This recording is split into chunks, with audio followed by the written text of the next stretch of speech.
The Mountain Valley Spring Water. Bottled continuously since 1871 in Hot Springs, Arkansas, the Mountain Valley Spring Water rises naturally to the surface of the earth where it is bottled untouched to this day. Mountain Valley prides themselves on truth, integrity, and clean, pure water. They bottle in glass to preserve quality and taste and also proudly offer recyclable, green plastic bottles as a convenient on-the-go alternative. There's never been a better time than now to get back to your source. So head over to mountainvalleyspring.com to find your local retailer or set up delivery to your home or office today.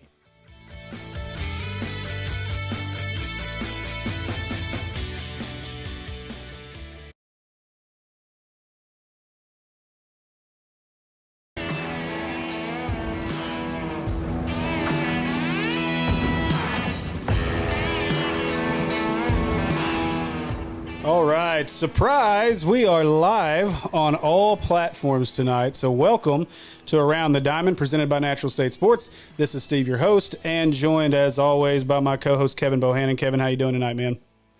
Doing good, my man. I was expecting a big we're live. I'm still playing with all that right now. There we go. So coming to you live. Oh, that's good. Yeah. We'll work on that for next week. I'm still trying to figure this all out. So it's probably looking weird to the people watching because I'm looking at the TV screen, so I'm really not looking right at the camera. But got some fun stuff. Just going to kind of play with some things tonight. No big special guest this week, so we've been rolling with the special guest. So tonight we're looking at just having a little bit of fun, and we are going to give some scouting reports on some of these freshmen coming in. So we're going to pick the brain of Kevin Bohannon over here, who is our resident baseball expert and the know-all. So excited about tonight and what we got coming to you guys. Yeah, we've got some guys that we hope, and I mean hope, get to Fayetteville in the fall. And we know with Robert Moore, he came a little early. We got another prospect that's coming a year early. So with the draft being 5 rounds this year, we're hoping that we get Caden Wallace, Markevian Tink-Hintz, and Nick Griffin on campus in the fall. We're going to take an in-depth look at all 3 of them tonight and let you know a little bit about them that you may not have heard. I've had the privilege of coaching 2 of the 3 over the past 4 or 5 years, and have seen the third, which is Nick Griffin, up close and personal, and gotten to see him, pitch quite a bit over the last 3 years. Yeah, I'm looking forward to I'm looking forward to talking about these guys. A lot of these guys I was really looking forward to getting to see play this year, and unfortunately, obviously, with the circumstances, that hasn't happened. So that's disappointing. But man, a lot of talent in this state, a lot of talent in this class. What's the total numbers on this class? I had it counted out in my head a second ago, and now I don't. Let's see, 1, 2. As far as how many prospects and recruits and everything? Yeah, so what do we got? 18 signed, I think, something like that? Yeah, I believe we have 18 signed and 8 from Arkansas, if I'm not mistaken. Let's see. Yeah, it's going to be a great class, and a lot of these kids have played together over the past 5 or 6 years since they were, 9, 10 years old. So it's really cool to see that they get to play together beyond high school and into college together. So a lot of things that have had to come together for this group to be together. It is a special group. A lot of people around the state and around the nation have talked about how this is the best class ever to come through Arkansas. 2017, the one that had Casey Martin, Hunter Milligan, Logan Easley, and Paxton Wallace, who ended up at Wichita State and could have gone other places. They were really deep, but not as deep as this 2020 class. It has position players, it has pitching, catching, players at every position, and the University of Arkansas got to reap the rewards of that this year. Yeah, it's an exciting class, no doubt. So we'd be remiss if we didn't jump out right now and say happy 42 or happy Jackie Robinson Day. Big day in Major League Baseball. It kind of stinks that we don't get to see all the players wearing 42 and the big celebration. So I do know MLB.com and Major League Baseball in general has done a really good job of celebrating it, but it is weird not getting to see it out on the field today. It is, and Ranch Rickey took a chance on Jackie Robinson, and it opens so many doors for so many other ball players, and people do not realize that it all had to start with one player, and Jackie was that player. And of course, the last player that wore number 42 actively in the major leagues was Mariano Rivera, and he set some records and was always thankful and appreciative that he was the last one to get to wear it. Of course, on April 15th every year, like you said, Major League Baseball has every player, all 750, wear number 42. So it was sad that we didn't get to see that today. Hopefully they will honor that when the season does start, hopefully in the next couple of months. We'll just have to see how that goes. But, yeah, we wanted to take a minute and, of course, acknowledge the great man that was Jackie Robinson. Yeah, absolutely. I mean, you can't really talk baseball without talking Jackie Robinson, and especially, where we are with it today. I was reminded, it was funny, we were kind of chatting in one of our group chats today, and I was reminded of a time back in college when I was writing for our local paper, or for our school paper, and I wrote about Jackie Robinson and the things that you learned about the history of not just baseball, but in the United States alone, and how groundbreaking it was for when that move was made. So big time moment in history, not just for baseball, but for the world in general. That's right. We've had, the Little Rock Central 9 here at Central High School in Little Rock. That occurred right about the time that Jackie broke into the big league. So you just tie those historical events together and see that it was a very, very volatile time in America, but it was something that, kind of brought, with the baseball being America's pastime, it kind of brought a lot of people together at the time. So it was really neat to see, and we're still get to acknowledge and talk about him years later. Yeah, absolutely. So as we move on here, I wanted to kind of jump in. So this is kind of the fun thing here. If you're watching live with us, whether it be on Facebook, on Twitter, or on YouTube, I've got right now the MLB.com Top 100 is up on your screen. So for anybody watching that, Arkansas, according to this one, currently has 6 guys rated in the top 100 when you count recruits, committed recruits, and then the likes of Kjerstad and Martin. Kjerstad sitting at number 13 overall. You could pull that up there. And then you've got Casey Martin at 15.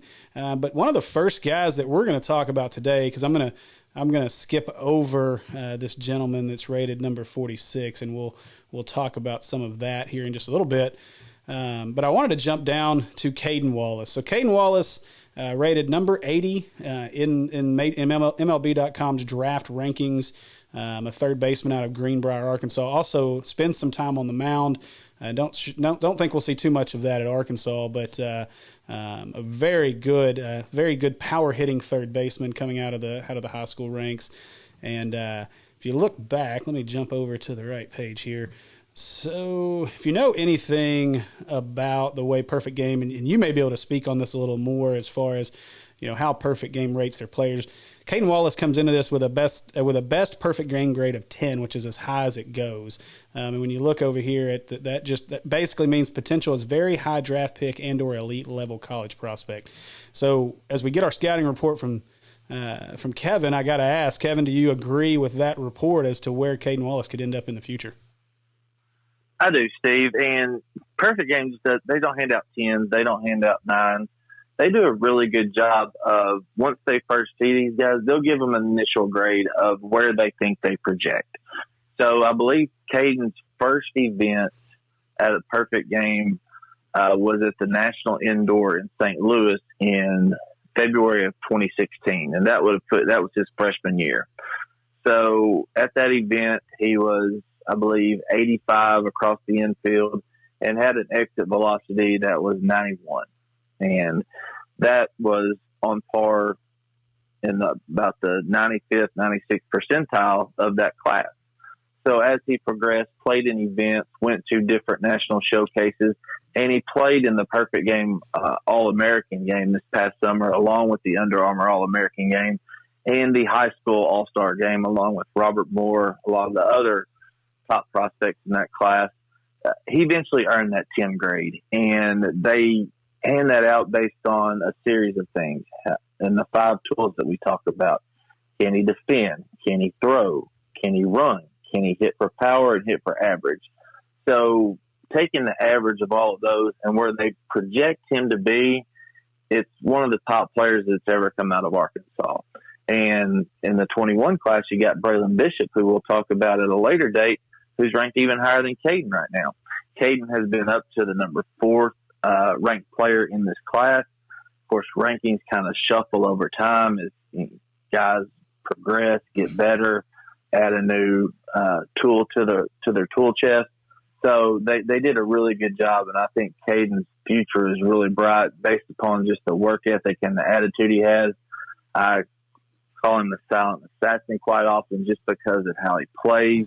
He leads by example. He's not the rah-rah guy that's just going to come in and get everybody pumped up. He's going to do it with his work ethic on the field and off. And people, they're attracted to that. Players are attracted to that. They want to play with somebody that's going to go out there and give it 110% and has that motor to be the best. And Caden is his worst critic. He hates when he misses a ball. We were playing in Wichita, Kansas, a couple years ago. This was 2018. And he hit one 405 feet to dead center. And the guy caught it at the track because they were playing him that deep. And he was upset about it. And this was with a wood bat. And I said, Cato, you cannot hit a ball any better. He said, I could have hit it over the fence. I said, well, you got me there. But everybody's been on Caden from such a young age. He competed at the Power Showcase with a lot of other power hitters around the nation. He got to go down to Marlins Park and hit home runs. He hit 440, 450 feet. He got to participate in the high school home run derby this past summer, finished second. So he's got a lot of power tools, and that's his biggest asset right now. But people forget how great of an athlete he is. He's a 6'6" runner, throws at 95 across the infield, and makes SportsCenter top 10 highlight plays from shortstop for Greenbrier High School. So I think he does have a great future, Steve. He is definitely special. Most everybody watching online right now is able to see some of these highlights we got playing. These are from YouTube, from Perfect Game. But so does he translate, you think, to third base when he gets on campus? I do, and a lot of people have said that he needs to work on his feet, but I think he sticks there. A lot of people project him as a corner outfielder just because of his arm. And I can see that. I've seen him play outfield. I've put him in the outfield before because he knows how to run down fly balls. He takes great angles, and he's got a howitzer attached to his shoulder. So put him in the outfield is going to be beneficial, and it'll be just a way to get his bat in the lineup if he has to play out there. Right. Well, hopefully he gets that opportunity. We'd love to see him there. Where do you think he fits in terms of in the middle of the order guy? I mean, I know he's got really good power. Obviously, a 400-foot bomb there is not something that you see of a kid that age, especially with a wood bat. So you were talking about exit velo earlier. Where do you think Caden ends up fitting into a lineup once he gets on campus as well? He's a top to middle of the order type guy, Steve. And when I mean top, I mean two. He can hit in the 2-hole. He's hitting the 2-hole for us the past 2 summers, and we've had him as low as 5. So he's a really good RBI guy, but he is really good to all fields. He's not just a pull hitter to where teams are going to have to shift him. His power is to the gap. He's a gap power guy. So when we talk about gap power, he's from right center to left center, and he can fill it up. The 2 best balls I've ever seen him hit in a game were when he was 14. We're playing in South Haven, Mississippi, in a Super NIT championship game, and he hit 2 over the right center field wall that measured about 415, 420. And that just shows you that you can't pitch him away because he's going to go that way. We've talked a lot about players that will just throw him a curveball away and you'll get him out. Well, you can't do that with Caden because he's going to sit back on it. He's going to hit it 400 feet the opposite way. So anywhere in the lineup, I think he's going to be a really good asset for the Razorbacks. Well, as a Hog fan, I look forward to seeing him on campus. I assume that you're going to go ahead and go out on a limb and say that he will be one that will make it on campus? I'm hoping he does. Right now, Steve, I would say it's 50-50. It's up to him and his family. He's got a great family, comes from a great background, and he's done it smart. They've been smart about everything throughout. We're actually going to get to interview him on the Buzz next Wednesday evening at 6:00. So we're definitely going to try to poke him and get to see what the answer is. But talking to him, from one week to another, it goes back and forth. But he is from Arkansas. He does want to be a Razorback, so we're hoping that he gets on campus. Absolutely. Well, I'm looking forward to it, and I'm looking forward to that interview on the Buzz as well. We're going to take a break. When we get back, we will get into Tink Hence as well as Nick Griffin. So hold up, hang with us, and we'll be right back.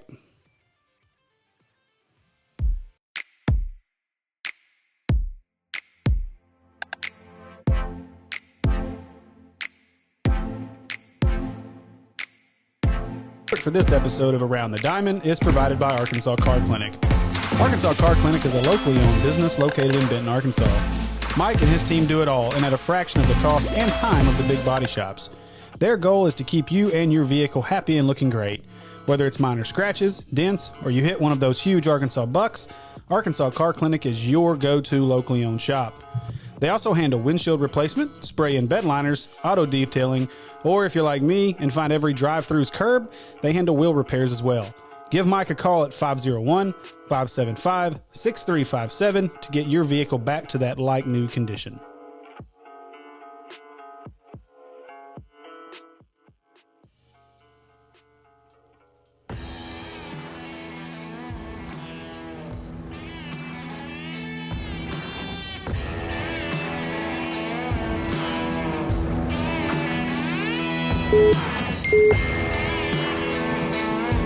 All right, everybody, welcome back. We are back for the second segment. Hopefully, Kevin, you're still there with me, right? Oh yeah, I'm here. You survived the ad. Okay, no technical difficulties other than me pushing wrong buttons so far tonight. That's right. I tell you, man, Monday was a crapshoot. We did the Inside the Natural State podcast. Andy and I did, and it was interesting trying to push all the buttons and play with all this software. So let me jump to the wrong thing. There we go. All right, now we're good. So, all right, well, let's get back into it. Let's talk about a couple more guys. Let me jump back over here to the right page. All right, so we're going to talk about Tink Hence next. Watson Chapel product. He is rated number 87 overall on MLB.com draft player rankings. He looks the part on the mound at 6'1", 175, right-handed pitcher, hits right-handed as well. I assume that we will see him translate into a pitcher when he gets on the hill. Oh, definitely. And he played two-way in high school and starting out, whether it be travel ball or his first year showcase with us in the prospects. He played a little bit of second base, and that was really before he hit a growth spurt. So Tink, and that's his nickname is Tink. It's Markevian Tink Hence, and he's always gone by Tink. Quiet, unassuming, but when he gets on the mound, it's just electric, Steve. And he opened the eyes this past fall in Jupiter at the World Championship down in Jupiter, Florida, and shut down one of the best travel teams in the nation, one of the best programs in the nation, Scorpions Founders Club.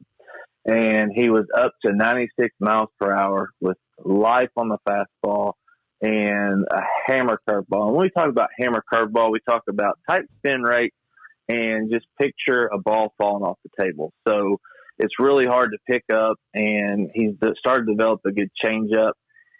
Tink is really smart on the mound. He'll throw a two-seam fastball. He'll throw a four-seam fastball.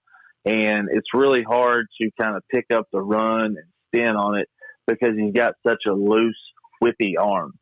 And he kind of reminds me of Pedro Martinez, the way his wind-up and motion is. And for that kind of comparison, it's really high praise. And nothing ever seems to get to him on the mound. He rarely gets emotional or anything out there when he's pitching, but hopefully he's going to have some options. He's going to have to turn down some money from a lot of ball clubs because of what he did last fall, and then everything he did January, February, March leading up to this. He has shot up draft boards. He's up to number 87 on MLB.com. He is in the top 100 for PerfectGame.com. and he's the number 64 overall player according to Perfect Game in the high school ranks. So that just shows you how much they value what he can do on the mound as a pitcher. Yeah, I'm watching some of the video here, just what we've got from Perfect Game and that we've got up from YouTube. This was actually from that Scorpions founder classics you were talking about in Jupiter. And, yeah, this kid's he's electric now. Some of the movement on some of these pitches, and you were right as far as his delivery. So definitely a little bit of Pedro S there. We've got a close-up of it here coming for anybody getting an opportunity to watch live right now. So I'm excited. Now, is this a guy that we can expect to be kind of a frontline guy? Is that what he comes in at? I would assume with that litany of pitches and what he's thought of, that he'd be a frontline type guy. Yeah, he's always been a starter, Steve, and he's been able to go deep in games and not run up his pitch count too high. Just, just because he has great control and command. So if you have command of your pitches, you can locate anywhere you want to at any count with any pitch. Control is just being able to throw strikes to an extent. So he has great command of his pitches, and he's going to be one of those guys that can be a front end guy like Blaine Knight, Isaiah Campbell, going back through the Razorback starters on Friday night. He could be one of those guys. Well, definitely looking forward to that. I was looking at him here against Mario Gomez in an International Week game in 2019. Again, more just extremely impressive when you watch some of this, the way he goes through his pitches. So let me hop off of that, and we will jump over here to another pitcher that Arkansas has committed, also outfielder Nicholas Griffin. And Griffin not rated, at least in this top 100 for MLB.com that we had pulled up. Another guy that is on this list that we'll talk about another time, David Calabrese out of Canada, an outfielder rated at number 89 in the MLB.com top 100. So let me jump over and get the video going here for Nicholas Griffin for anybody watching. Big, tall kid. Looks like he's got really good size on the mound. Tell us about Nicholas Griffin and what we can get excited about with him. Yeah, so Nick comes in at 6'4", and Nick has been a two-way guy up to this point. Everybody thinks he can be a two-way prospect at the next level. I do think he pitches more than he plays outfield, but he does have 6'6" speed. He kind of runs like a gazelle out there, and he's got a 90-mile-per-hour arm from the outfield. And he's got a smooth stroke from the left side, but we're mostly going to talk about him on the mound. And a lot of people have compared him to Cliff Lee, not just because of the Arkansas ties with Cliff being on the mound and going through the majors, winning a Cy Young for the Indians, but it's the run on the fastball, the heavy sink when it gets up there and when he's down in the zone. The knock on Nick is that he hasn't had really good command. He's walked a lot of batters through his time in high school and showcase ball, but that's stuff that can be fixed with age and with experience and with time on the mound. But they can't teach the long, loose arm, and they can't teach 94, 95 miles per hour. He's been up to 93, and I believe 94. He pitched in the same event with Tink International Week at Fenway Park last year, drew a lot of praise, and a lot of scouts are on him. Of course, I think the Marlins have been in contact with him. A lot of other teams have as well. It's going to be interesting to see. I do think Nick makes it to campus. The interesting thing about Nick and Tink both is they really should be in the class of 2021. Nick just turned 18. Well, it doesn't turn 18 till June the 10th, I believe, if I'm not mistaken. So he's still 17. Tink is still 17. These guys are really young. So that's why Major League Baseball teams are so enamored with these guys, is because they really haven't hit their, physical maturity yet. They've got all these tools and ability for just a 17-year-old, a lot like we saw with Robert Moore this year. So if you see what Robert did for the Razorbacks in a short period of time in 16 games, and we're hoping that a couple of young guys like Tink and Nick will get on the hill and be able to have that success translate to the college level as well. So with some of his struggles with command and other things, do you think is he gonna project on the mound, or do you think he projects more as a guy in the outfield? I think there's just too much to work with on the mound for him not to give it that shot. And while I believe he's a good hitter, I don't think he's that elite SEC level. At Perfect Game, the Senior Nationals this past year, I think his exit velo was 88. That's average for that event, especially when you got guys like Caden that are running it off the tee at 103. And he's got a really good arm from the outfield. Like I said, he's a 6'6" runner, which is really good speed. It's above average. It's not super elite, but I do think the tools that he has on the mound with a really good curveball, that once he develops the third pitch and command of those pitches, I think his ceiling is on the mound at the next level and beyond. Yeah, I was looking at some of his just his progression. So Perfect Game, anybody that's that doesn't follow Perfect Game or doesn't subscribe, they do have a free with a lot of most of this information. Any of the information you see in front of you right now online is all free information from Perfect Game. But you were talking about exit velo and fastball velo here, or his exit velo at 88. You were right on. His fastball velo at 93 for a left-hander with that kind of size. Man, yeah, I would hope to get to see him on the mound, especially if you can add Tink to that potential rotation. That's two guys that could really set your pitching rotation up for weekends going forward for a couple years for sure. Yeah, and they're long players. When we talk about long length, you talk about on the basketball court with players that play on the wing, you want them to have length and size and wingspan. Tink is 6'1" and still growing at, I would say, generously 170. So put 15 pounds of muscle on him, 20 pounds of muscle in a college program with Matt Hobbs, and do the same for Nick Griffin and get him up to 200 pounds. And you're going to see a lot. Let's take Zach Morris, for example. Zach was 90, 91 coming out of high school, and the couple of times we got to see him on the mound, he was up to 95. I mean, these guys get in a college program, it's going to be amazing to watch these guys get up there, get in a program, and take that next step. Yeah, for sure. I'm just looking for, I think we talk about this, or I do every year. It seems like, we're always searching, Dave Van Horn always seems to be kind of searching for those final two starters coming into SEC, the first SEC series. And, this year it seemed like we had it figured out, we think, assuming Nolan would have come back healthy and Wick would have been, kind of figured out his struggles. But, two guys like this could be guys that could make you not have to worry about your rotation very much going into a season period if we can get these two guys on campus and in the Matt Hobbs system.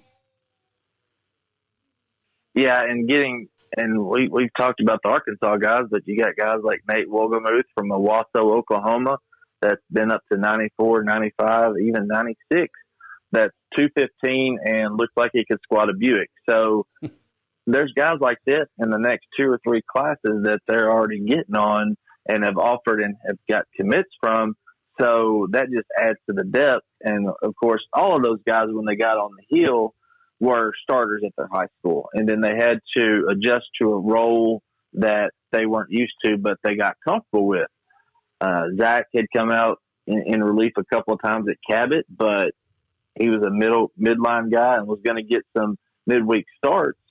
So how they transition and how they deal with it is the biggest thing that they have to the hurdles that they have to get over and the mental part of it. So, yeah, it's just going to add to the depth, and you're going to have a lot more weapons up there if these guys can get to Fayetteville.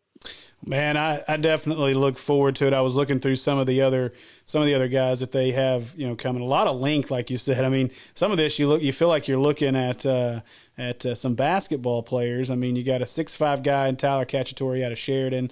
You got a 6'9" guy out of Luis Stallone. Man, is that guy really going to end up on the mound? 6'9", 7-footer on the mound, just about. Yeah, 6'9" and with a lot of tilt. And when we talk about tilt, think of Randy Johnson and how his fastball just came downhill.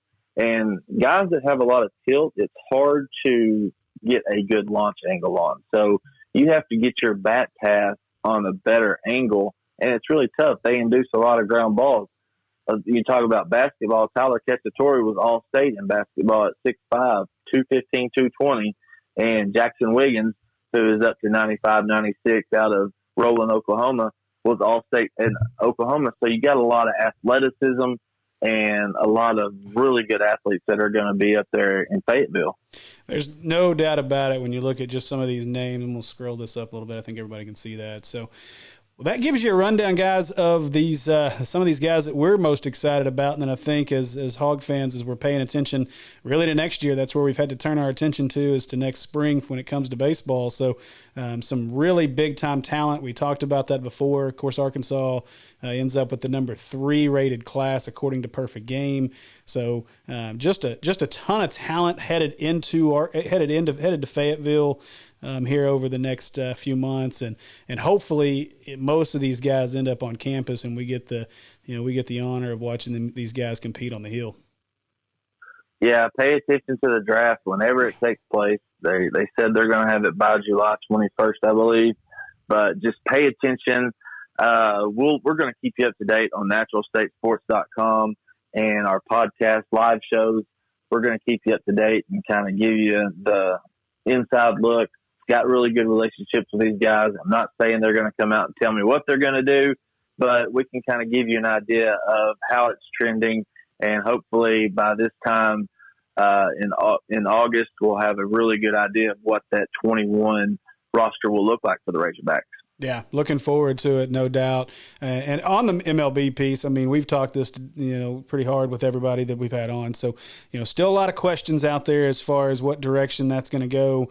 But these guys in the top 100, it doesn't mean for sure that they're going to go in the top 100. But obviously, these are guys that are extremely well thought of and could get enough money thrown at them to make it a tough decision. So, hopefully, like we said, we get to see these guys, in Fayetteville.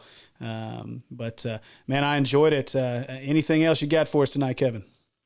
I think that's it, Steve. Everybody out there, stay safe, take care of yourself. The quicker we get out of this thing, the quicker we can get back on the diamond. Yeah, absolutely. Make sure you're doing all the things they say, and wash your hands and do all that good stuff. And just remember, like, share, and subscribe to this podcast. Help us out. Leave us some comments. Leave us some feedback. We want to know what you guys think we can do better. If you like the live version here of it coming out, leave some comments for us. And this is something we can continue doing as well. Also, don't forget, Kevin was talking about some of our other live shows. So we've got our new show starting with tomorrow. It started last week, and we'll have it tomorrow. The Sports Junkies with myself and Justin, one of our content writers. And our special guest tomorrow will be the Mr. Hogball Blog himself from Twitter, another one of our content writers who's going to help us go back and forth on some opinions. And then, of course, Andy makes his live show debut on Friday with Zach on Natural State Sports Live. So you're not going to want to miss that either. Make sure you guys tune in and catch those guys as they talk about a lot of different things. I think they've got some pretty fun stuff going. Maybe even you get to see them shove some food in their face, I think, as well. So we look forward to that on Friday night as well. So, man, until next week, watch some Moneyball, find some way to enjoy some baseball. And we'll be back next week to hopefully entertain you some more.